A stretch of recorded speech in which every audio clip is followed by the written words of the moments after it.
So let me tell you my analysis of this. So George Bush, head of CIA, essentially runs into operations that builds a bank that launders money that the CIA and military intelligence use behind the scenes to run clandestine operations off the books. With that, essentially this side of this essentially had to get their money from somewhere. And pedophile porn is a multi-billion-dollar, and child trafficking and brothels is a multi-billion-dollar industry. That money can make its way into these similar banks and then can be accepted in ways in Cayman offshores. And then essentially black cards were built off of Cayman offshore banks. And so one of the things about this is that essentially a laundering bank accepts drugs or any kind of illegal money. And that essentially what ends up happening in a laundering bank is that once they're able to use psych ops and stuff to be getting these type of people to be pedo banging, then they take their money. And then a whole world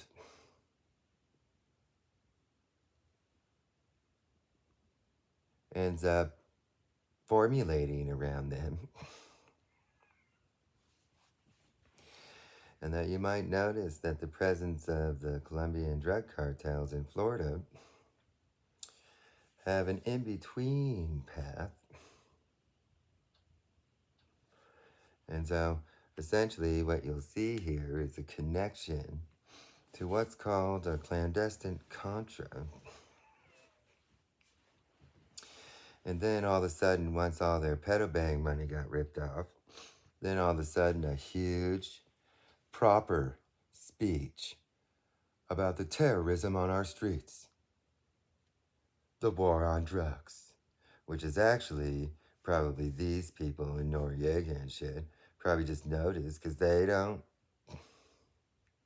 necessarily do that kind of shit, the pedobang kind of stuff. And that they live in kind of a militant way where everybody that does that stuff is your slave. And any money that they have, they would have viewed as their money. So in a way, this bank, in lots of ways, in the past, Noriega's bank, existed because of this world. And that those people, if you pedo bang in front of them or if they collect that stuff, then you become their slave. And that's how they would have viewed any of this laundered pedophilia money that the clandestine George Bush CIA would have been using. Because essentially there's just not very many major illegal industries besides pedophilia. These Colombians and everybody else kind of have a lockdown on all the drugs. Essentially, prostitution operates in somewhat of a regional way and gets laundered regionally in the United States, and that the only money in ways that gets laundered out of sex is the pedophile prostitution world. And it would have required a similar bank. And then that's why I say that these banks in the islands around Jeffrey Epstein, that's probably where he would have gotten a lot of his money in the past, would have been through a laundering process of acceptable looking the other way money that would have sat off shores because lesser scrutinization happens in Cayman Island pedobang world. And then you notice that he was able to essentially have what was considered clean money that wouldn't probably be able to be transferred into the United States. He would have been able to purchase whole, you know, these theoretically have different currencies that exchange through them, that he would have been able to purchase his whole island and stuff through these local Virgin Island dollars or potentially some other kind of currency that would have existed, Mexican currency. He would have been able to purchase that stuff. These people would have they would have allowed that type of, they used to sit at the forefront of investigating themselves, and that in lots of ways that's kind of where they sit offshore, because in their local island economies, a lot of money gets made off of accepting money and exchanging, and that then they operate under laws that exist outside in a theoretical country outside of the United States laws. And that with that, exchanging the money gets lesser scrutinization. It does. And that then there would have been a process with boats that would have brought money out and down, and that these same people would have been using those trafficking routes to be bringing their Colombian drug cartel people up to the Florida area, where they still to this very day have a very hardened presence all over. And so this is where one of the things is that when you rip off the pedo bangers, they go psycho and they do stuff like this. So when they do that, you see how this term is a 2 term, right? It's a 4 and a 6. And that a lot of what their wars are based on in a theoretical, like George Bush kind of a way, are about doing a near and a far. And so this would have been to destroy. This would have been to build an illusion of trying to destroy, where essentially they went after Iran, but really that was just to build an illusion for the ally of Saddam, where in the end Saddam has all the oil that they would have wanted, and that they would have maintained a favorability with Saddam during this time frame by going after Iran. But in reality, Iran was never really the target in this. It was meant to build a clandestine thought process with Saddam Hussein, who in lots of ways is probably a propped up CIA dictator in the past, filtering out of the George Bush CIA era. And that is where this is direct in your face. This is a misdirection or bitch move war. And it would have been meant to be building a relationship with Saddam, who they would have wanted to seed behind the scenes and topple off the top by building trust with him. And so these are their advanced theoretics. Okay? And you see how people that sit around acting like that stuff would even be smart in the 21st century.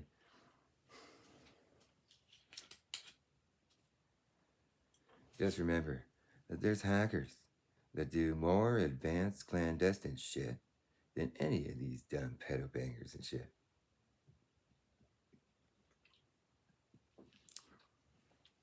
Like the shit with Edward Snowden.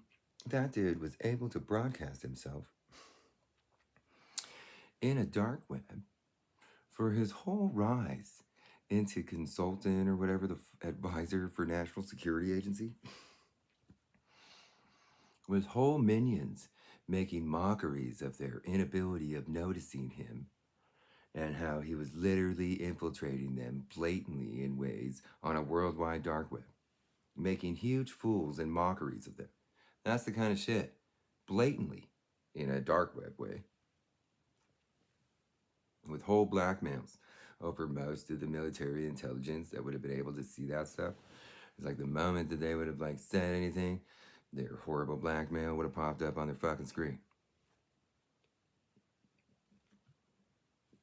Their infatuation with blatant literally comes from an ability to do like way more advanced ideas than Donald Trump and his skull pedo bang strategy shit.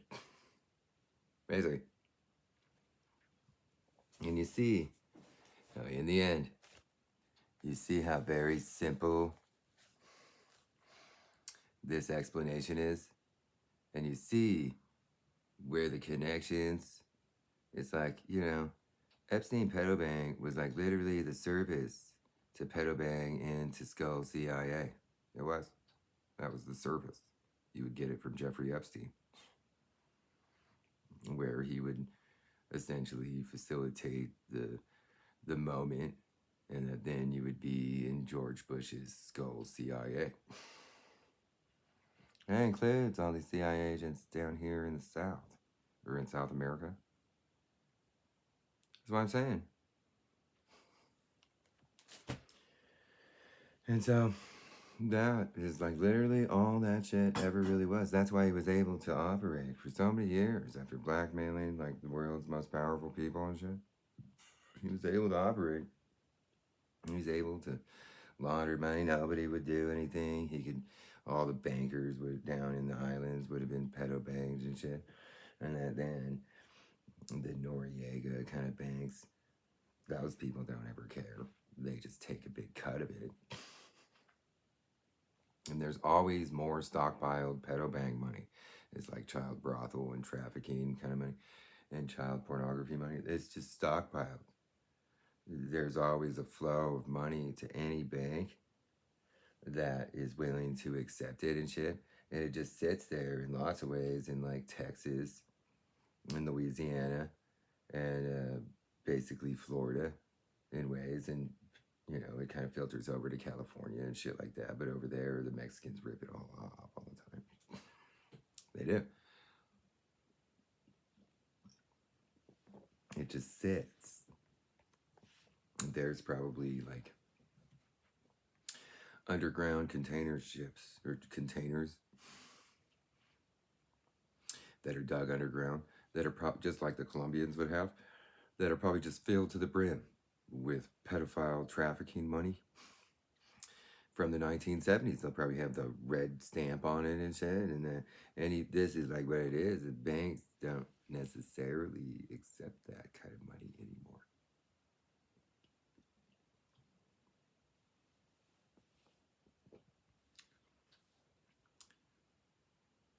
Government bank, I wonder. You're not some grandpa with, a stack like that going to your bank. Sometimes there's grandpas that have like a gangster wad or something of red letter $100 bill or red stamp $100 bills, and like that's the kind of stuff that if that money even came into a bank, that stuff gets collected by the treasury system, and that stuff gets fed through like a scanning system, and that it would be tracked. More than likely these banks, when they see that type of stuff, probably have like some button of some sort of for the treasury to have their name, and then them to have all these really old bills and stuff, and then that's when the treasury probably has like an investigation and Secret Service or something about it. But see, that kind of stuff is like, in the end, it's like, here's some old man with these old dollars and $2 or $100 bills. Then all they would see is just some old man with some old $100 bills, and that's where it would end. Cause old men are like that. Okay. Sometimes they have a safe and then they just keep money, a stack of money or something in the back of their safe, and then they forget about it because they don't ever need any money and shit. And then years go by and they turn out to be like 80 years old or something. They're like, oh, I found this old wad that I used to have in here. And then they go and then they deposit it in the bank. And that is like where basically, modern banks, even the pedobank banks, essentially that money, they kind of serial number that stuff. And then that stuff kind of gets put into a centralized database. And then they start to realize that that centralized database flows all the way around the world. And then whenever the Treasury's notes are new and haven't been circulating, and when those serial numbers haven't been seen circulating, and all of a sudden they just emerge or something.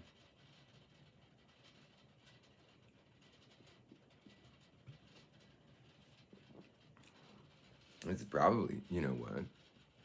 It's probably one of the many reasons. Bet you Putin's got a shit ton of old serial numbers in his banks and shit.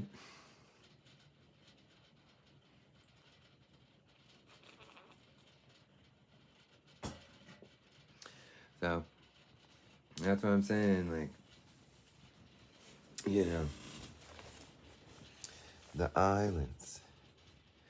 There's the hurricanes have them pushing it up a little bit, but that they essentially have safes that are probably stockpiling money all over the islands, just waiting. One of the things about pedophile pornography, it's very difficult to get a bank to accept that stuff. See, this Noriega situation, that would have been an agreement. It would have been like, here's this money, and I want to put it in your bank. Basically. And that is where then all these weird pedo bangers and shit are like, well, we notice that you accept funny money and illegal money or whatever. And then there's not really an organization or a cartel agreement.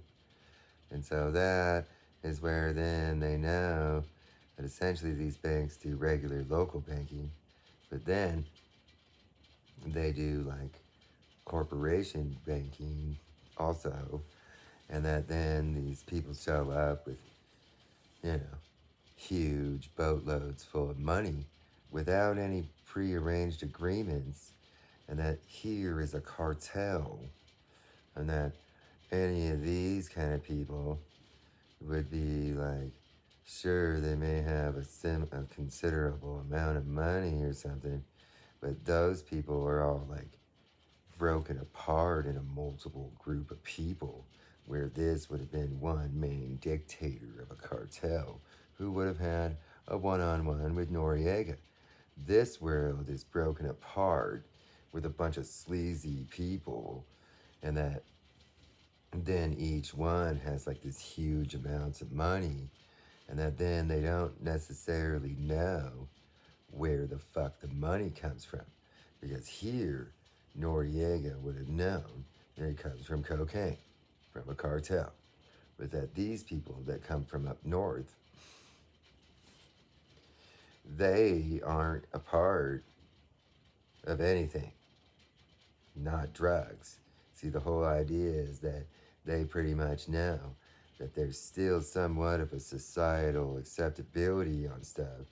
They would have known that they were all pedo banger money, and that they would have allowed that money to fill up. And then these people would have sat up here blackmailing all of them. And then once that made its way down here, then these people would take a cut for blackmailing them, and then Noriega's bank would keep the rest. Right? And so that process would have pissed off the pedo-bang Epstein land of skull and crossbones shit. And that is essentially where a lot of these skull CIA worlds attempt to stockpile illegal money that they like launder, or some system that they're a part of, in these offshore banks for retirement, okay? Cayman Island Pedo Bank. And these people, that stuff's been happening since the mafia. Essentially, the mafia, it's like you watch The Godfather. He shows up in Cuba, he's got his $2.2 million, doesn't really trust those people. He would have avoided pay banks and shit, and wouldn't have trusted those people at all. that they would have been used to like ripping off pedo bangers down there. You see that the people in the mafia that were doing banking down there were the pedo bangers. And that essentially the expansion to an area that would have been acceptable for their laundering process would have had the theoretical Corleone group or whatever making an investment down there. But still, those mafia people, the ones that didn't do the pedo banks, they wouldn't do the banking down there. They would just figure out ways to be.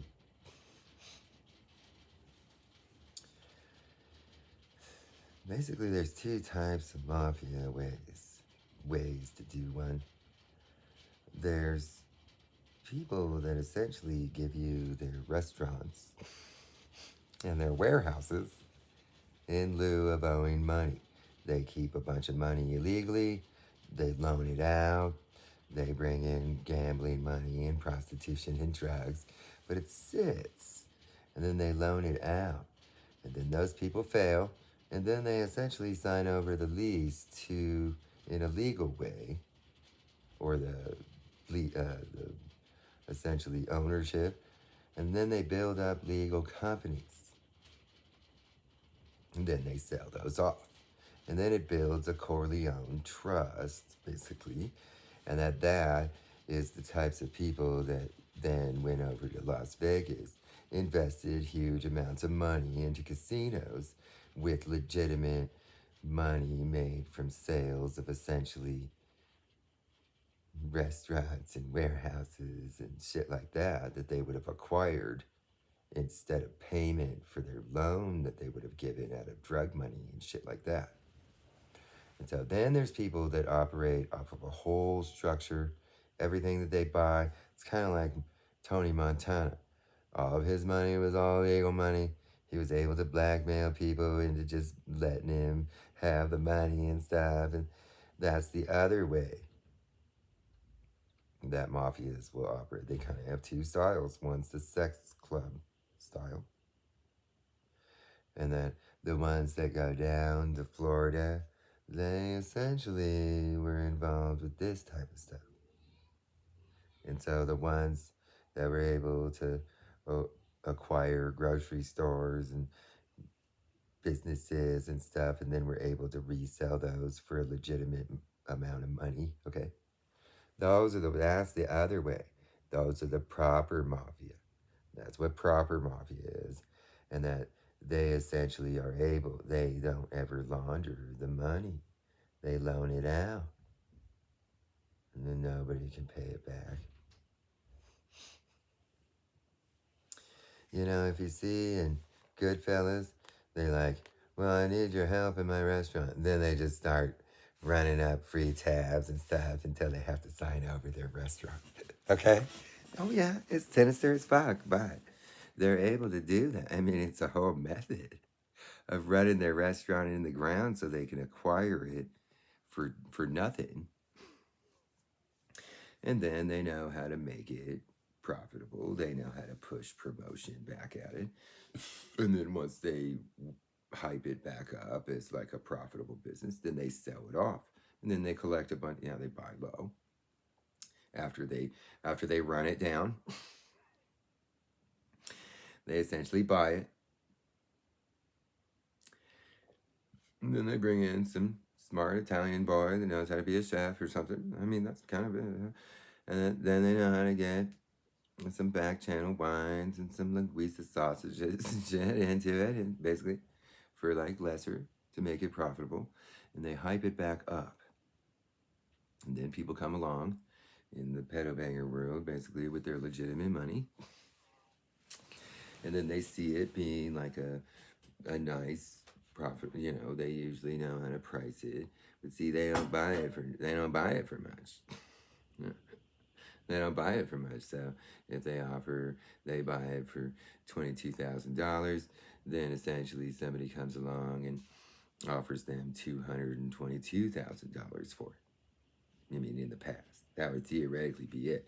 And that they know how to They know how to get good lobsters for cheap. They know how to get good risottos. They know how to get good olive oils and shit. I mean, this is kind of it. And the same with like hotels and warehouses and stuff. I mean,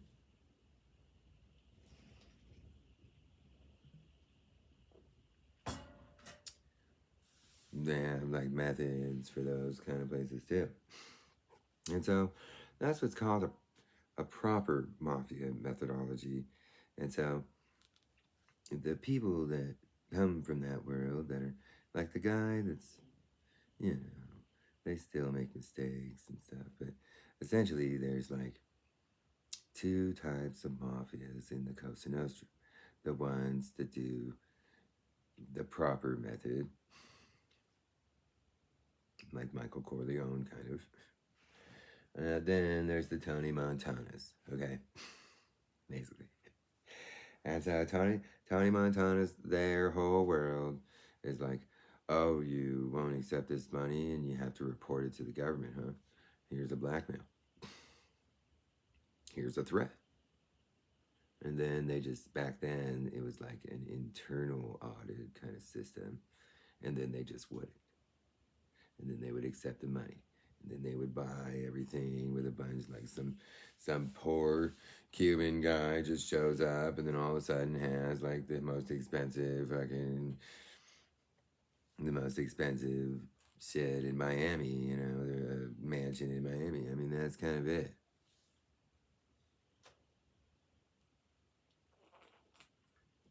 I mean, it's essentially like the Lucky Luciano way, which would be like the Michael Corleone. And then there's the Al Capone way. And that's the sex club way. So just remember that, you know, that stuff is integrated into this whole structure. And that in the Al Capone way, facilitating the laundering and stuff, even down here, see, these people, they'll meet with a proper mafia person. You see, even what's I forget his name, but these people that are the head of the cartels, yeah, they deal in a gangstery, horrible world. But if you treat people with respect, then you'll get respect. See, it's like I know that some of the things that I'm saying around here would probably filter its way down to Mexican cartel and world. But see, I treat those people with respect. And so in the end, a person that treats people with respect, it's their fault. They're not being secret around here. And that's what it is. They won't blame somebody like me. They'll blame the fucking idiots in this fucking town that were getting weird, seedy fucking Amazon tech nerds to be doing their drug shit. Basically. And so that's what it is around here. And so that's why I don't fear, because you know what, I treat those people with respect and I don't actually give a fuck about drug dealing. That stuff doesn't, there's no way to stop drug users from wanting drugs. They'll always want drugs.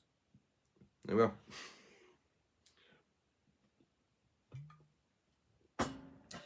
but there's a real way that, like, in the end, you know, the mafia has like a proper. See, in ways, there's like shitty Swiss banks that essentially offer a service of knowing how to pick up everybody's money and knowing how to put it in a bank and knowing how to make that money available for whatever those people would need. See, they use blocks. They do. And it's like, they know how to find shitty Swiss banks, okay? So essentially here's like they use these kind of blocks also. Okay, so it's like when they come and pick up the money, they're like, well, that's money you could use in America. And so that'll be a block of money that essentially will have a credit card or something that then will get paid off by the bank. And then it has a credit limit. And that then essentially the bank just issues out the credit and then pays it back with the money that they pulled into their bank. And so then, there's like in Libya or something, they would accept this money or something like that. I mean, and then they can buy some sort of real estate, and then they can legitimately resale it, and then that money pops up. Okay, so that's kind of what that process is. So they do a very decent audit about all the money. Huh? And so that's essentially like what the laundering methods are. And that essentially pedo money or pedo brothel money is so distasteful, okay, that it's like banks, these dictators, the reason they're dictators, even Saddam Hussein, you see how he had rape rooms? In the end, he wouldn't, he probably wasn't somebody that would do pedophilia. And that these Colombian drug cartel leaders and dictators and shit, they're usually people that won't do pedophilia. It's like the universal distasteful thing. And it includes the money. And the only thing that has them even dealing with stupid pedo bangers is the reality that once you build up trust of them giving over your money, then you say, I'm just going to keep your money because of this. That's the only thing that has these people that do drug world and mafia world and stuff. It's like some mafias are pedo mafias, but they do Satanism. And see, that is where in proper mafia, you see how Michael Corleone went to met with the Pope and shit. Means that he wasn't a Satanist. Means that he wasn't doing the improper sex club or something. I mean, that's kind of what it is. And so just remember that there's two worlds in the bad people world. There's the people that don't do the pedophilia Satanism, and then there's people that do pedophilia Satanism. And like all these pedophiles that do that stuff, their money is just, it's viewed by the sinister banking world and the dictators that accept that stuff with their banks as free money. It is. And so at its core, the idea of pedo banging in the CIA, those people that gather that money, the only reason why that world ever existed is because they always had people from like the Skull or the Clan, or basically the Skull and Bones of the Clan, that like would have an acceptability for that behavior. But see, in the end, even the Clan, even if there's some scuzzy biker group that's all pedo banging all the time, it's like, oh, we know how to get this bank, and let's trade this stuff. And then in the end, it's like, once the bag makes it onto their doorstep, then it's like, no, it's my money because of this. That's what it is about pedo banger world. And so the thing about Jeffrey Epstein is that he is the ultimate Cayman pedo bang psycho, right? I've attempted to pretty much analyze him because I like to be a wizard. And I like to build everything about myself as the opposite of essentially what would be Cayman pedo bang psychos, because that's the C. And that the diametrics is the mountains of the wizard land and the prairies. See, here in Cascades, we have the biggest mountains, pretty much, and the most ultimate Columbia Plateau prairie, the most beautiful farmland in the world. And that this is the wizard's land. And that he's a stupid, like, dumb, like, pedophile witch.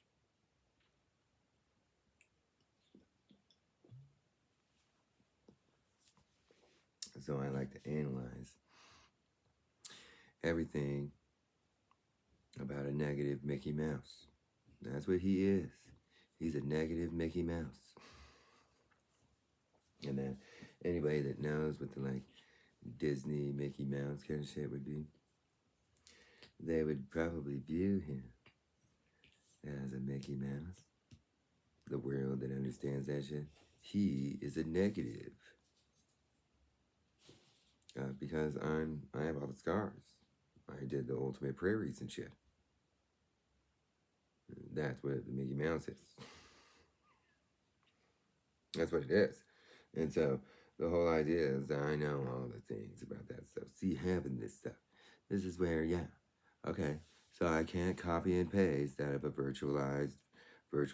It's like, sure, the information could get on my screen, it could get into my audio system, but essentially it doesn't hard encode or download. It's just viewable in an audio way too. That's what it is. That's all the pedo porn and shit that those fucks made and shit. But with that, there's a whole explanation, and then they have to be pedo-y perfect about their Satanism explanations and shit. And then that's what it is. And then that's when I notice all the like errors that they make, because that stuff's built around a very simplistic theoretic that I'm an extreme expert at.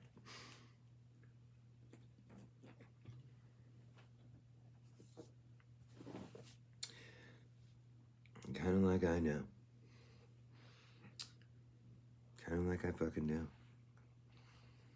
That weird fuck, during certain pedo bang times, like right around now. See, like the Vatican, they always know what the pedo bang times are.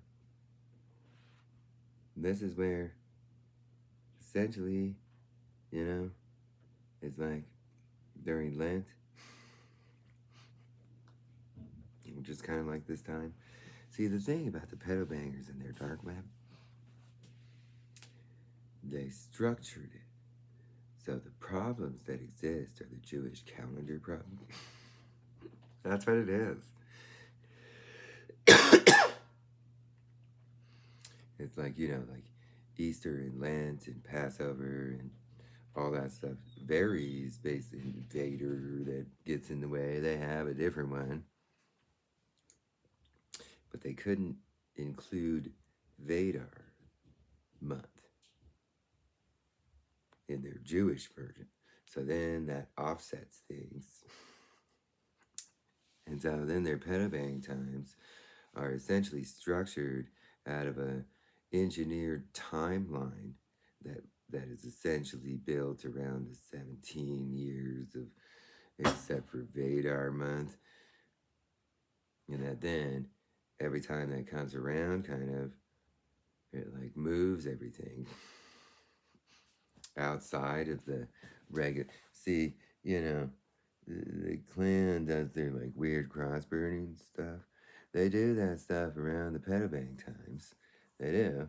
And that's the stuff that keeps them, well, everybody that's seen at the cross burnings. Because it'll essentially be at the 0 time pedo much. And that everybody will just be standing around in a circle, and they'll be seeing some crosses burning at the 0 time pedo much. And that everybody that's supposed to be at the cross burning or something is then assumed to be at the pedo much that'll be happening theoretically somewhere in the South or up here. And that the reality is that it's kind of like where the reality of the pedobang times is built around Jewish calendar. You see how they're all male pedophile witches? So that's the moon. The moon is known as the matriarch. And since they're all misogynist, and since they don't put a vagina in charge of the moon, because the moon is the matriarch, and the sunshine is the man. And that is what it is, you know. It's like that. See, to be in Jew, Elijah would be the man. Oh yeah, he went up into a fiery sunshine.